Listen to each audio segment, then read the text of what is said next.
हाँ जी, तो आज हम स्टार्ट कर रहे हैं, स्टार्ट करने जा रहे हैं introduction to trigonometry. Introduction to trigonometry. अब देखो फर्स्ट पॉइंट यहां पर क्या है, इंट्रोडक्शन, और ये बात सच्चाई है। 10th क्लास में जस्ट आपके ट्रिग्नोमेट्री इंट्रोड्यूस हो रहा है, ये बहुत एक्सट्रीम लेवल पे नहीं है। आपके 11th में जाओगे इसका लेवल थोड़ा एक्सट्रीम होगा, ज्यादा डिटेल में जाएंगे। 12th में जाओगे तो ट्रिग्नोमेट्री इनवर्स हो जाएगी, जिसको इनवर्स ट्रिग्नोमेट्री के नाम से जानते हैं। लेकिन अभी हमें यहाँ पे इसका इंट्रो लेना है। पहले क्या होता था, ये इंट्रो ना आप सुन के सरप्राइज हो गए, ये 10th में नहीं 9th में दे दिया जाता था। जो इसका इंट्रो है वो 10th में नहीं, वो 9th में ही आ जाता था। हमने ये 9th में पढ़ा था। अब यहां पर ऑब्वियसली इंट्रोडक्शन तो लेना, इंट्रो तो करना है, तो पहले किसके साथ इंट्रोड्यूस होना है, ट्रिग्नोमेट्री के साथ। तो हम उसका मतलब समझते हैं। देखो बेटा, ट्रिग्नोमेट्री बना 3 वर्ड से, पहला ट्राई, फिर गॉन, फिर metry. Tri means 3, gon means sides, metry मतलब मेजरमेंट।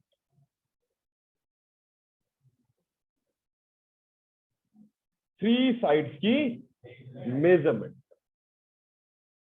3 साइड्स की मेजरमेंट, 3 साइड्स को मेजर करना। अब 3 साइड होती किसकी है? बहुत बढ़िया। जनरली ये 3 साइड आपको कहां किस में देखने मिलती है? ट्राइंगल में। अब जो ट्राइंगल है, रादर ट्राइंगल तो बहुत सारे टाइप के होते हैं।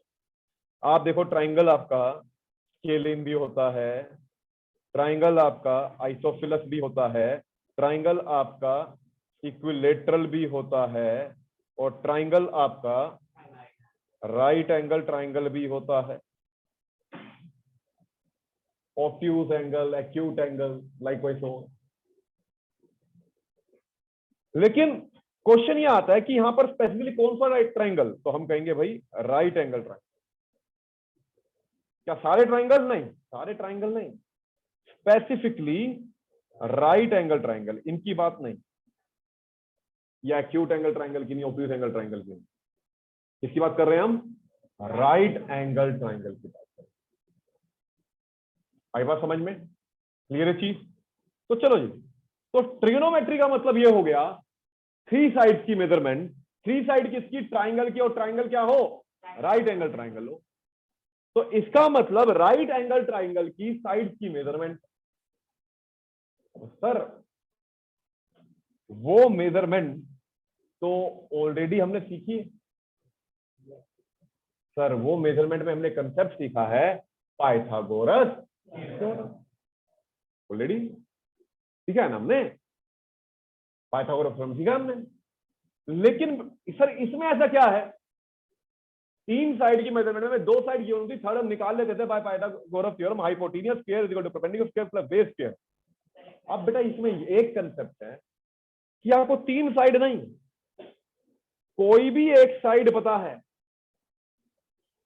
तो आप बाकी बची दोनों साइड जो है निकाल सकते हो एक साइड से। लेकिन इसके साथ सर सिर्फ साइड से नहीं, साइड के साथ एक एंगल भी होना चाहिए। सर एंगल तो 90 डिग्री है, राइट एंगल ट्राइंगल है sir. Angle other than 90 degree, समझना ध्यान से कि यहां पर साइड तो निकलती हैं, पर बीच मत बोलना, ठीक है? साइड तो निकलती हैं, लेकिन जो साइड है, कोई भी एक साइड मुझे गिवन हो और कोई भी एक एंगल गिवन हो अदर देन 90, तो ये है ट्रिग्नोमेट्री कि एक एंगल के बिहाफ पे, तो राइट एंगल फिक्स है उसकी बात नहीं कर रहे हम, एक एंगल और एक साइड के बिहाफ पे कैसे हम दूसरी साइड निकाल सकते हैं, वो होता है ट्रिग्नोमेट्री। अब फिर ये एंगल और साइड कैसे है उसकी बात तो अभी हम करेंगे। कोई डाउट कंफ्यूजन? चलें आगे। देखो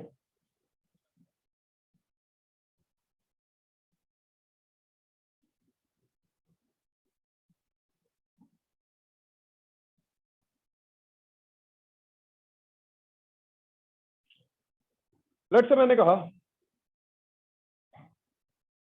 एक्स वाई जी, ये एक राइट एंगल ट्राइंगल है हमारा, ठीक है। अब जनरली हम क्या कहते हैं, ये क्या होता है हमारे लिए?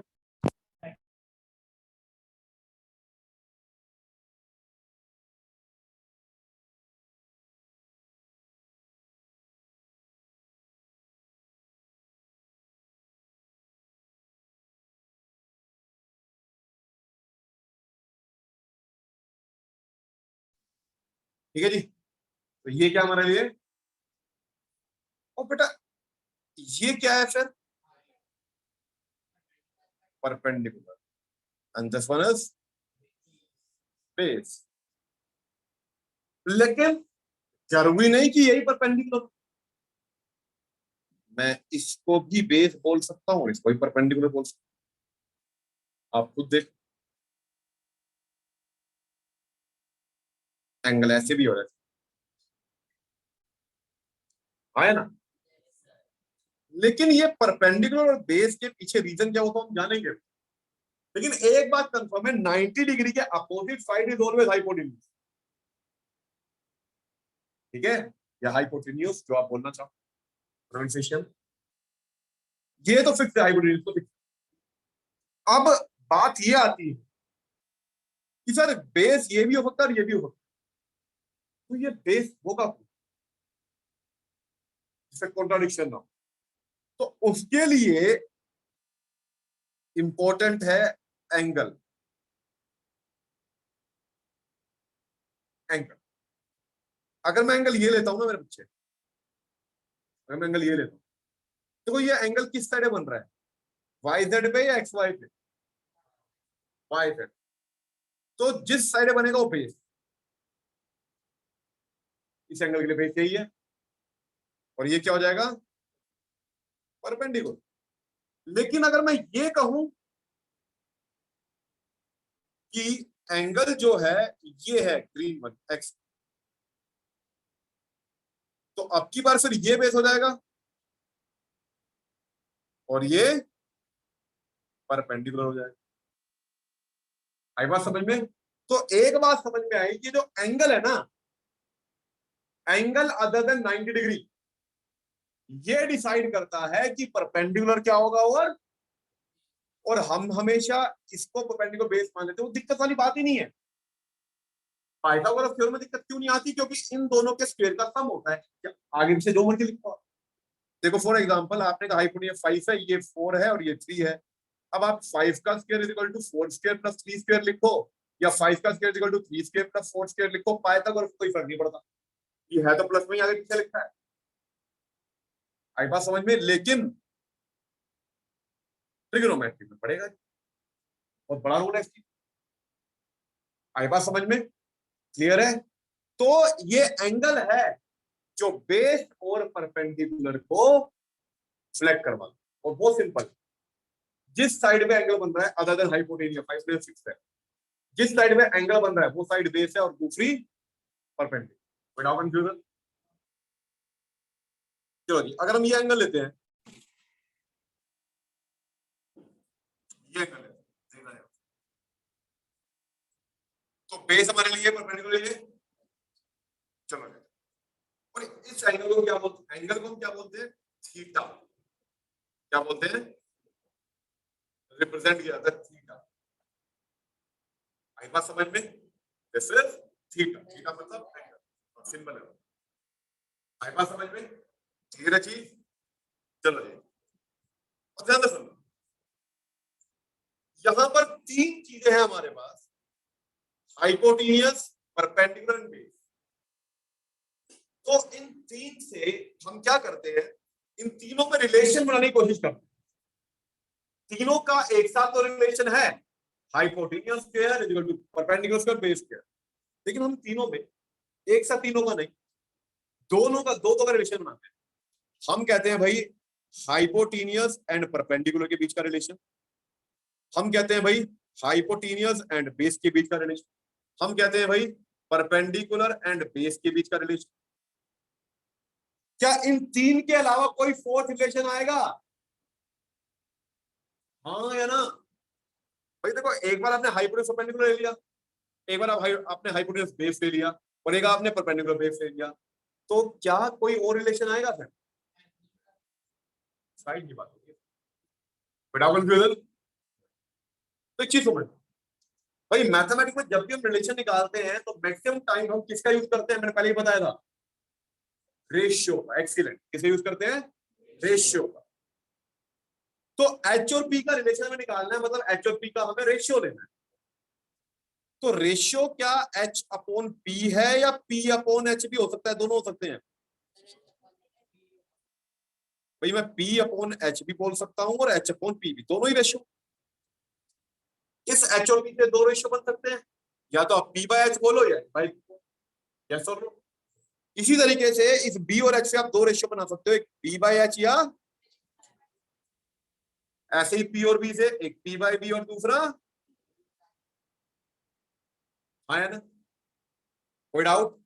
हमने क्या कहा भाई, तीन, इनमें आपस में रिलेशन बनाना है। पहले मैंने एच और पी को लिया, फिर एच और बी को लिया, फिर पी और बी को लिया, देखा एच और बी में ये दो रेशियो बन सकते हैं, एच और बी में ये दो रेशियो बन सकते हैं, पी और बी में दो रेशियो बन सकते हैं। मैंने कहा जी ठीक है, बात। अब फिर हुआ क्या, इन रेशियोज को, जैसे हमारे नाम रखे गए हमें आइडेंटिफाई करने के लिए, इन रेशियोज के भी नाम रखे गए। इसका नाम रखा गया साइन थीटा। क्या रखा गया? Sine theta. इसका रखा गया कोसिकेंट थीटा। क्या रखा गया बेटा? कोसिकेंट। इसको बोला गया कोसाइन थीटा, और इसको बोला गया सीकेंट थीटा, इसको बोला गया टेंजेंट थीटा, और इसको बोला गया कोटेंजेंट थीटा।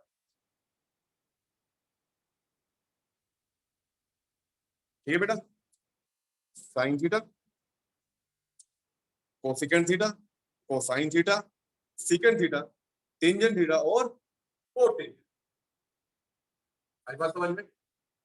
अब हुआ क्या, अब यहां पर थीटा का आपको मतलब पता ही है, ये एंगल, जो ये एंगल।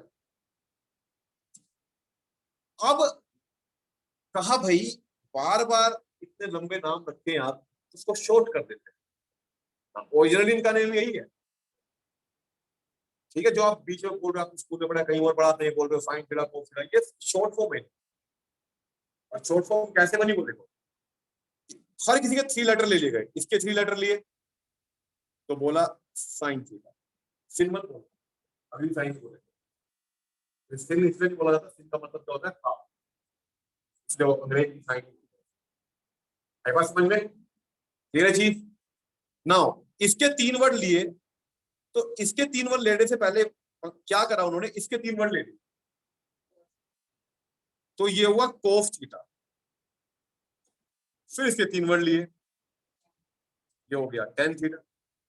अब देखो बेटा, यहां पर जब वो तीन वर्ड लेने लगा, थ्री वर्ड्स लेने लगा, तो वो उसने लिखा कोस, तो भाई रिपीट हो गया, तो उसने कहा जी आगे के दो और ले लो ताकि डिफरेंट लगे, तो कोसेक बोल दिया।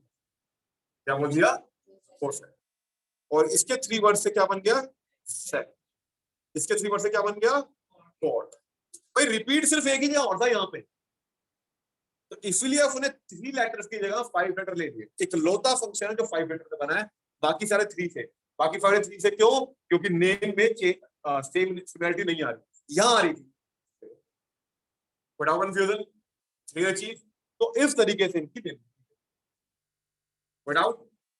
तो जनरली हम क्या बोलते हैं? Sine theta, cosec theta, cos theta, sec theta, tan theta and cot. अब ये रेशियो होते हैं। अब क्वेश्चन ये आता है कि सर इसे याद कैसे रखा जाए? तो अलग अलग रेशियो अलग अलग ना, तो पहली बार पढ़ रहे हैं, बहुत कंफ्यूज वाली चीज है। आई बात समझ में? तो उसके लिए हम एक ट्रिक सीखते हैं याद रखने का तरीका। देखो बहुत सारी चीजें बनी है, लेकिन मैं पहले वही बनाऊंगा जो ऑथेंटिक है, जो यूजफुल है।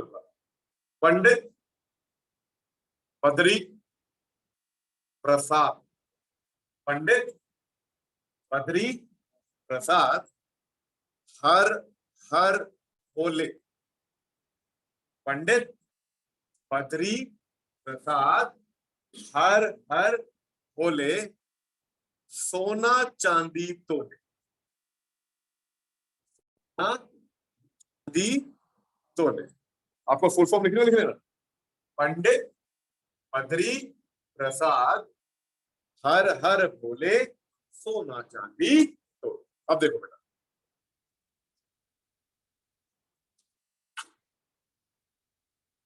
अब ये ऐसे क्या हो गया, साइन थीटा, साइन। और देखो P बाय H साइन हो गया, ये C से cos theta, B by H cos आ गया, C से tan theta, P by B आ गया। ठीक है, लेकिन सर ये बाकी कितनी, बाकी ऑब्जर्व करते थे बेटा, ये P बाय H है तो ये H बाय B है, मतलब ये दोनों एक दूसरे के क्या है, रेसिप्रोकल।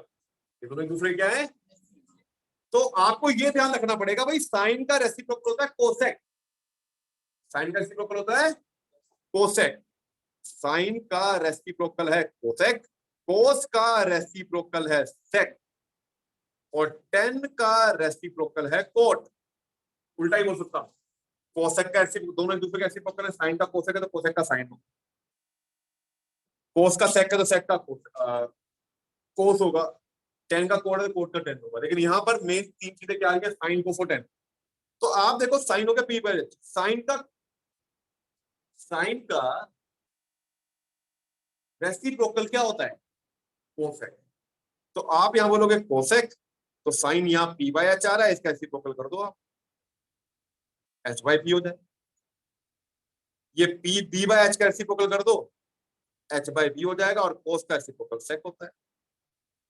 ये P बाय B का रेसिप्रोकल कर दो, B बाय P हो जाएगा, और टेन का रेसिप्रोकल कोट होता है।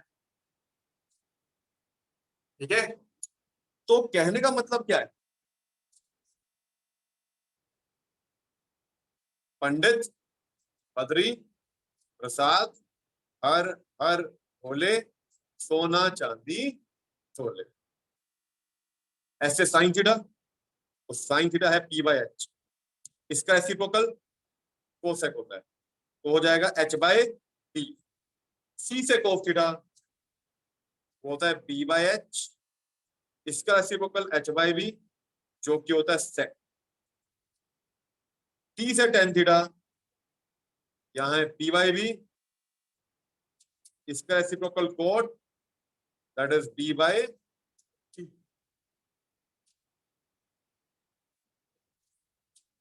ठीक है जी, तो इसके ना बहुत सारी चीजें बन गई, बहुत सारी। क्या मतलब लिटरली क्या बोले, बच्चों ने काफी अलग अलग टर्म्स इसकी बनाई, काफी अलग। और क्या आपने कुछ सुनिए, किसी ने कुछ अभी नहीं सुनी, पक्का किसी ने नहीं सुनी? किस चीज में ट्रिगर हो गया, क्या चल रहा है?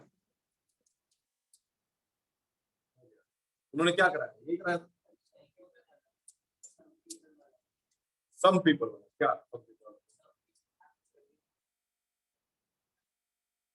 अच्छा अच्छा अच्छा, अंग्रेजी वाला नहीं है।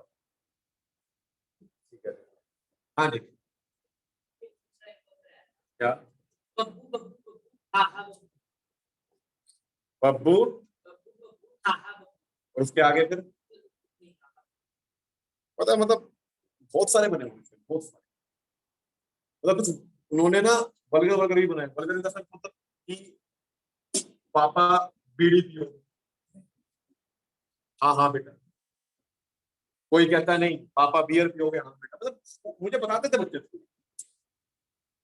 और फिर मैंने कहा ये तो बड़ी बदतमीजी से हो रही क्लास के अंदर, मैं कुछ तो बनाना पड़ेगा।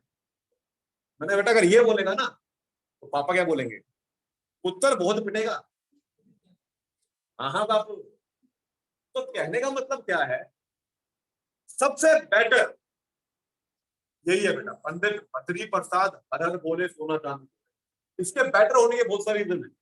पहली बात, ये सब कुछ कवर कर लेगा।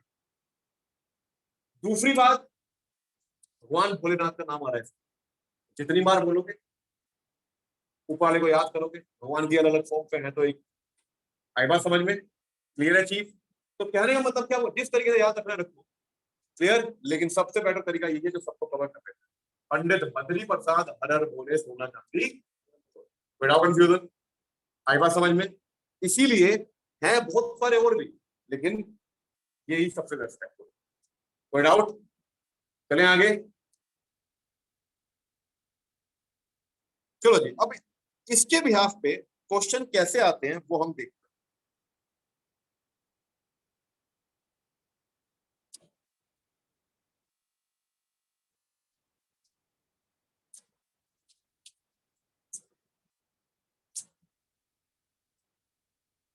देखो मैंने क्या कहा, in triangle P Q are,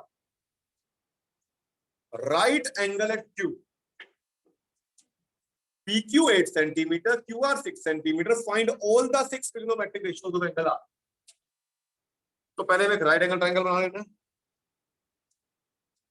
और एक हैबिट आपकी क्या होनी चाहिए, मैंने पहले भी दिखाया था, सबसे पहले जब आप नेमिंग देने लगो ना, तो सबसे पहले नेमिंग हमेशा किसको देनी चाहिए, राइट एंगल वर्टेक्स। तो राइट एंगल में यहां पे क्या है, राइट एंगल एट क्यू, तो पहले से क्यू लिख दो। अब देते रहो, पी क्यू आर है, जहां मर्जी पी लिख दो, जहां मर्जी आर लिख दो, एक ही बात। अगर राइट एंगल वाला वर्टेक्स आपने पहले नहीं लिखा तो समटाइम पता क्या होता है, ये कहता है right angle at P for example, तो आपको हैबिट है पी क्यू आर ऐसे लिखने की, हो गया गलत। तो इसीलिए कह रहा हूं सबसे पहले क्या लिखना चाहिए, right angle vertex always, without confusion. अब देखो बेटा उसने क्या है, पी क्यू 8, ये 8 सेंटीमीटर है, क्यू आर 6, ये 6 है, find all the 6 trigonometric ratios of angle are.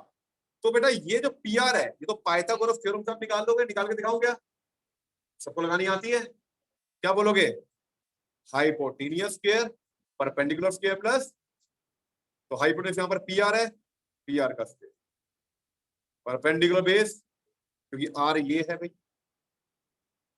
P Q square plus Q R square.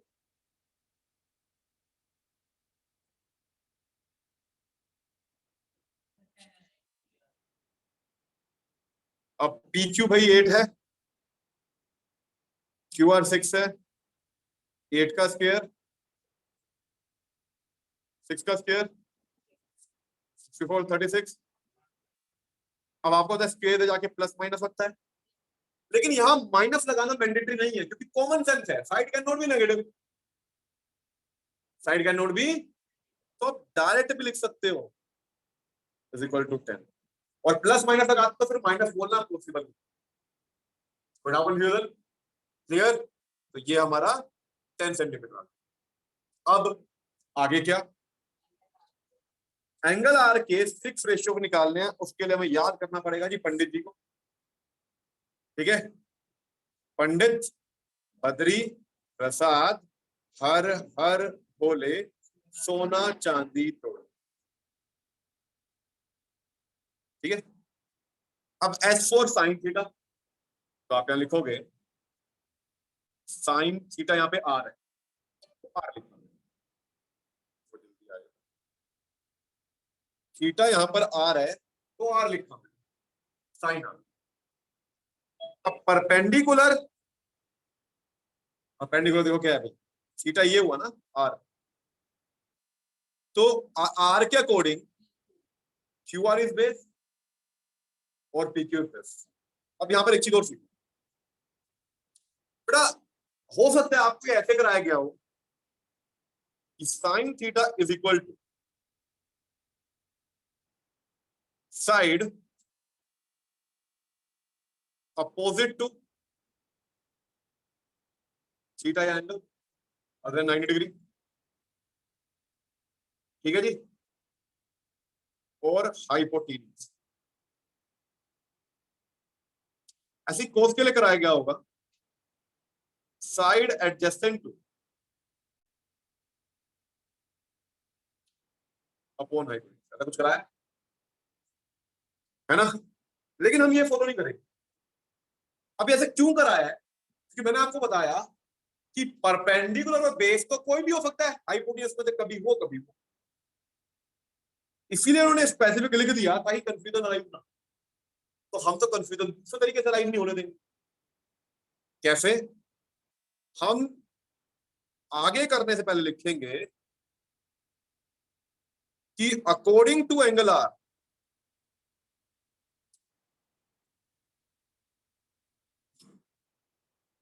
ठीक है जी, perpendicular is PQ, that is it, and base is QR, that is 6.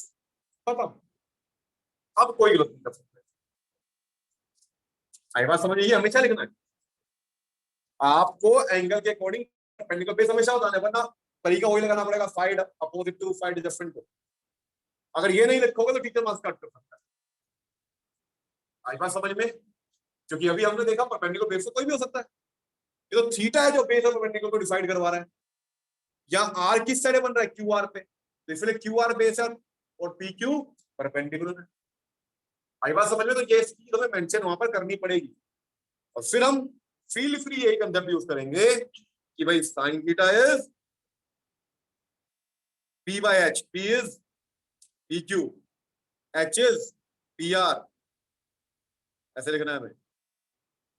अब P Q is 8, H is 10, तो 4/5, theta के लिए आएगा are sign.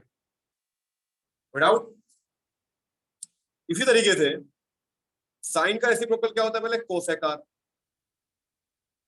ठीक है जी। तो आप क्या लिख लोगे, P R upon P Q. और अगर पहले आप ये लिखना चाहते हो ना कि cosec R is equal to, हाँ जी, हाइपोटेनियस अपॉन परपेंडिकुलर, तो आप लिख सकते हो, लेकिन नेमिंग जरूर लिखनी पड़ेगी पी आर अपॉन पी, क्योंकि हाइपोटेनियस पी आर है, परपेंडिकुलर पी क्यू है, तो 10/8, 5/, क्लियर है। अब साइन और कोस दोनों पूरे हो गए। अब कोसेक, सॉरी, अब यहाँ कोस थीटा की बारी आएगी। कोस थीटा क्या है, b/h। तो देखो यहाँ बेस क्या है, QR, और हाइपोटेनियस PR। अब वैल्यू डालोगे, QR 6, हाइपोटेनियस 10, तो 3/5, 3/5, ठीक है जी। अब कोस का रेसिप्रोकल होता है सेक, यानी जब इसका अपोजिट, QR अपॉन PR, यानी 10/6, यानी 5/, अब सेक और कोस भी हो गए। अब T से 10, तो 10 थीटा है P/B। अब परपेंडिकुलर यहां पर क्या हो गया, PQ, और बेस, बेटा जब आप ये लिखोगे तो आपको पूरा लिखना पड़ेगा कि P यहां पर यूज है, तो perpendicular upon base PQ upon QR 8/6, यानी 4/3। हाँ जी मैडम,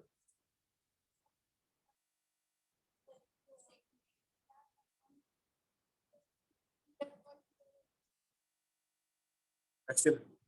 हाँ जी, दो हैंड रेज हुए। हाँ जी, अब 10 का रेसिप्रोकल 4, उल्टा हो जाएगा जी, QR अपॉन PQ, उल्टा हो जाएगा जी 6/8, दैट इज 3/, सिंपल है, बहुत ही सिंपल चैप्टर, मुश्किल नहीं है इसमें कुछ। आई बात समझ में? वरना जनरली आप सुनोगे कहोगे, ये सुना होगा, और त्रिगुण बड़ा मुश्किल चैप्टर है, त्रिगुण बड़ा मुश्किल चैप्टर। मैं कहता हूँ इससे आसान कोई नहीं और इससे इंटरेस्टिंग कोई नहीं। तो कहने का मतलब क्या है, वो आपकी सोच के ऊपर है और मेनली साथ साथ होमवर्क करने पे। आई बात समझ में? क्लियर चीज? तो यहाँ कुछ खास हुआ क्या? आप देखो, पंडित बद्री प्रसाद हरे बोले सोना चांदी तोले, बस इसी को यूज करा और निकाल दिया। Simple ratio. रिपीट करने की जरूरत है? हाँ, ये रफ में लिखना होगा, ये आपका रफ का काम है। कोई डाउट? चलो नेक्स्ट क्वेश्चन देखते हैं।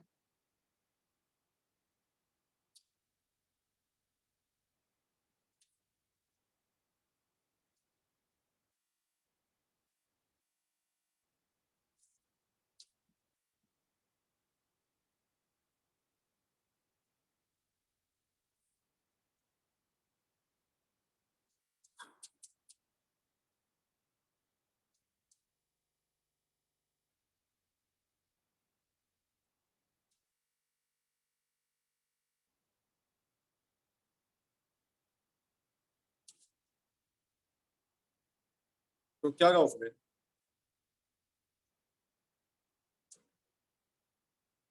कह रहा है if 10a is equal to 3/4, then find the other trigonometric ratios of angle A. अब यहाँ 10 फंक्शन में गिवन है, 10 रेशियो में गिवन है। देखो ट्रिग्नोमेट्रिक रेशियो और फंक्शन बात एक, इन सबको हम फंक्शन भी कहते हैं, इन सबको हम रेशियो भी कहते हैं। तो 10 फंक्शन में गिवन है यहाँ पर और हमें निकालने बाकी के 5 है। साइन, कोसेक, कोसेक के बाद कोस और सेक, फिर 10 तो यहाँ पर है ही कोट। कोट तो इसका रेसिप्रोकल है, वो तो बैड भी लिख सकते हो कि for cot is equal to 4/2, खत्म। लेकिन बाकी कैसे निकलेंगे, उसके लिए हम क्या कहेंगे? बहुत पुराना कंसेप्ट, ये रेशियो है ना, जो 10a है वो 3/4 है और 10a क्या होता है? पंडित बद्री प्रसाद हर हर बोले सोना चांदी तोले। तो 10 क्या होता है? b/b होता है, b/b लिखा। अब बेटा ऐसा आप बहुत बार कर चुके, ये p और b का रेशियो है, तो आप बोलो let p is equal to 3x and b is equal to, भैया आपने बहुत बार याद लीजिए क्वेश्चन में यार क्वाड्रेटिक में कि अगर कोई चीज रेशियो में गिवन है उसका ऐसे ऐड करते हो। अगर ये ऐसे लिखा होता कि परपेंडिकुलर और बेस का रेशियो 3:4 है, तो आप क्या ऐड करते? 3x और 4x, क्या बने यहाँ पे। लेकिन अब बेटा यहाँ एक कस्टम है, एक प्रथा सी चल रही है कि मैक्सिमम ना इसको x की जगह k लेते हैं, पता नहीं क्यों बट लेते हैं। रिवाज आप भी k ऐड कर रहे हो, कर कुछ भी सकते हो, p भी x को छोड़ के कुछ भी ऐड कर सकते हो। आई बात समझ में? लेकिन मैक्सिमम जो है कस्टम सा बना हुआ k ऐड करना, तो मैंने भी k ऐड करवा दिया। तो let p is equal to 3k, p is equal to 4। Clear है? तो h जो है आप पाइथागोरस थ्योरम से निकल जाएगा। आप बोलोगे हाइपोटेन्यूज का square is equal to perpendicular square plus base square, h square is equal to p क्या है? 3k, p क्या है? 4k, तो 3k का square is 9k square, 4k का square is 15k square, that is 25k square. Square इधर आया तो square root of 25k square, plus minus लगाओगे तो माइनस चेक कर देना, अदरवाइज मत लगाओ। h इज इक्वल टू 5, तो ये जो h है ये हमने 5 के निकाल पढ़ाओ।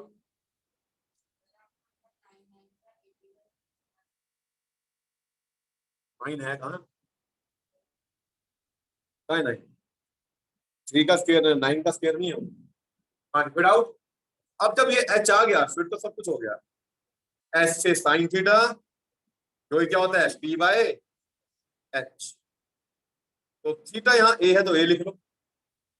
अब यहाँ पर आपको ये लिखना पड़ेगा according to this angle base will be this, height will be this, क्योंकि यहाँ पे साइड गिवन है ही नहीं, आपको एक रेशियो दे दिया, कोई ट्राइंगल है ही नहीं, प्रॉपर साइड वो गिवन है ही नहीं, तो अब डायरेक्ट लिखो परपेंडिकुलर बेस हाइट कोई दिक्कत वाली बात नहीं। लेकिन हाँ फर्स्ट क्वेश्चन में वो उसने बताया था कि एक ट्राइंगल PQR है, PQ साइड ये है, QR ये है, यहाँ पर ऐसा कुछ नहीं बताया गया, तो आपको यहाँ बताने की जरूरत भी नहीं है, बताओगे क्या अकॉर्डिंग टू एंगल दिस, कौन सा बेस कौन सा परपेंडिकुलर, कोई नेमिंग है ही नहीं। तो अगर नेमिंग ना हो तो डायरेक्ट जैसे हम कर रहे हैं sine 0 equal to P by H. अब P यहाँ पर क्या है 3K, H यहाँ क्या निकाला आपने 5K, K से K तो 3 बाय, अब साइन का रेसिप्रोकल कोसेक होता है तो ये H अपॉन P उल्टा 5K upon 3K that is 5 bye, ठीक है जी। अब C से कोस थीटा, तो कोस A थीटा A यहाँ पर क्या है B अपॉन H, तो B क्या है यहाँ पर देखो 4K, H क्या है यहाँ पर K से K, तो क्या बचा 4/5। कोस का रेसिप्रोकल सेक, तो इसका रेसिप्रोकल हो गया H बाय B, इसका रेसिप्रोकल डायरेक्ट भी लिख सकते हो या ऐसे भी लिख के दिखा सकते हो 5K अपॉन 4K और 5/4। फिर 10 तो यहाँ है ही,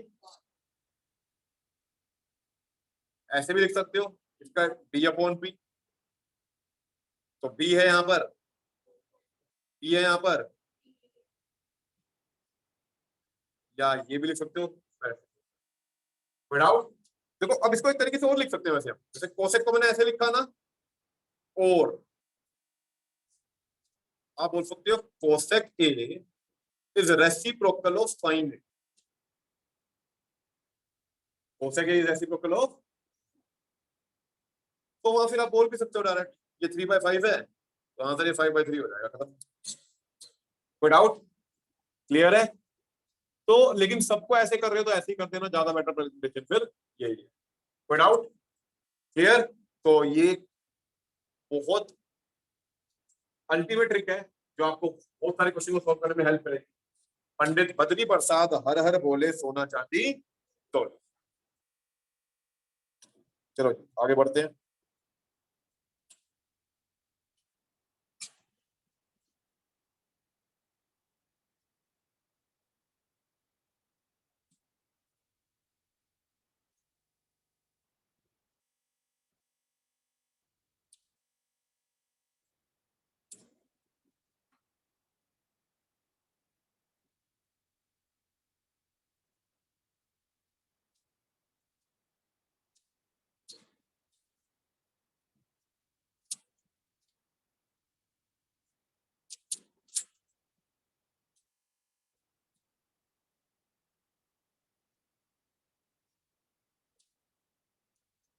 देखो उसने क्या कहा, consider triangle ACB right angle at C, right angle का आपकी बार देखो सी पे, मैंने क्या सिखाया था पहले, राइट एंगल ट्राइंगल जब भी बनाओ तो सबसे पहले क्या लिखोगे आप, राइट एंगल वाला वर्टेक्स लिखो, तो राइट एंगल यहाँ कहाँ है सी पे है ना, तो अब देखो सबसे पहले हमने ये लिखा C, अब हम नहीं लिखेंगे, वरना हम लिख देते ऐसे ही ABC तो दिक्कत हो जाती है। तो राइट एंगल सी पे तो ये लिख लिया पहले हमने, फिर लिख दो ए सी और बी। अब उसने बोला AB 5 है तो ये AB 5 यूनिट्स है, BC 4 है तो ये BC 4 यूनिट्स है, एंड एंगल ABC थीटा, ये ये एंगल जो है ये थीटा है, और कह रहे determine the value of cos square theta sine square theta. अब देखो बेटा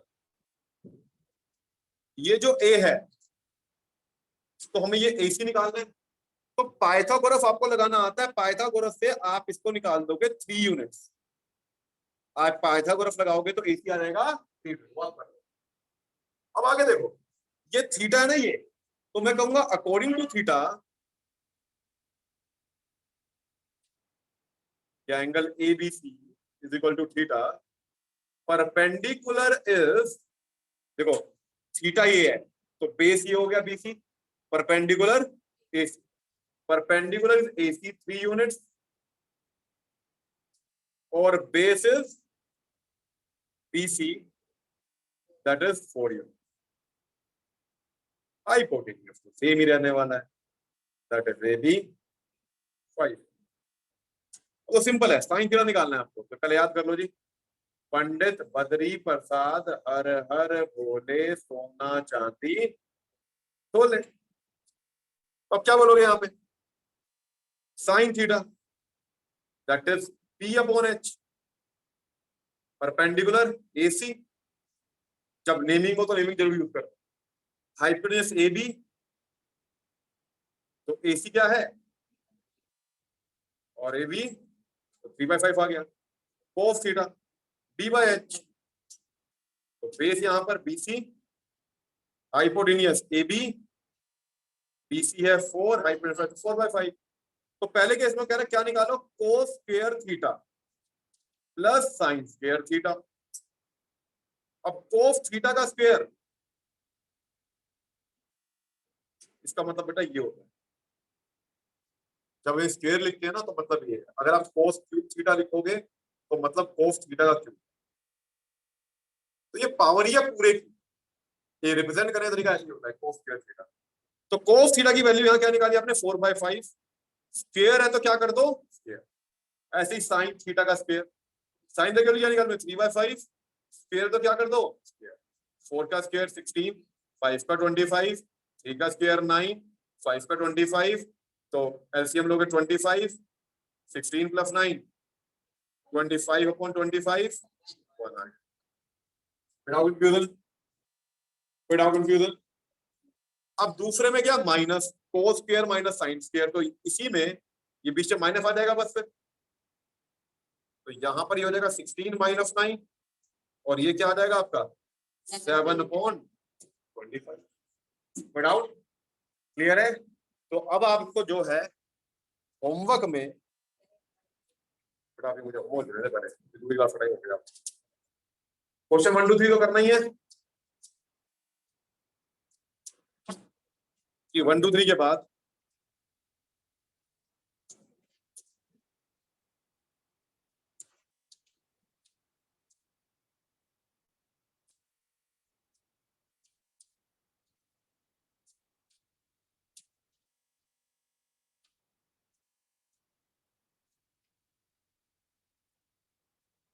अब देखो अभी तक एनसीईआरटी स्टार्ट की, क्वेश्चन आ गए हमारे अभी तक हमने, और ये लेवल 2 भी दिया और एनसीईआरटी स्टार्ट किया।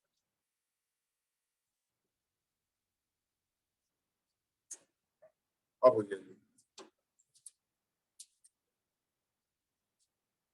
तो क्वेश्चन नंबर 69 आप कर सकते हो।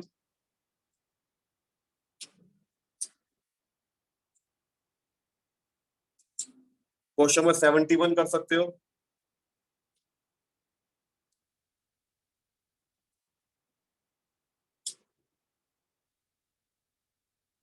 सेवेंटी 76 कर सकते हो।